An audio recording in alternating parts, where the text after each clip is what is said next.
જેતપુરના Rabarika road ઉપરથી ગાંજાનો જથ્થો ઝડપાયો છે। રબારિકા રોડ ઉપરથી જેતપુર ઉદ્યોગનગર પોલીસે ₹3.793 કિલોગ્રામ 3 કિલો 793 ગ્રામ ગાંજાનો જથ્થો ઝડપ્યો છે।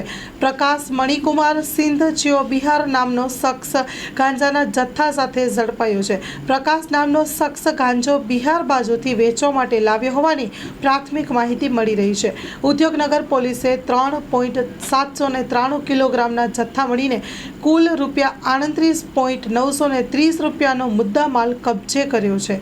જેતપુર ઉદ્યોગનગર પોલીસે આરોપીની અટકાયત કરી NDPS મુજબ ગુનો નોંધી વધુ તપાસ હાથ ધરી છે। Story report by Rakesh Pithadiya, Jetpur.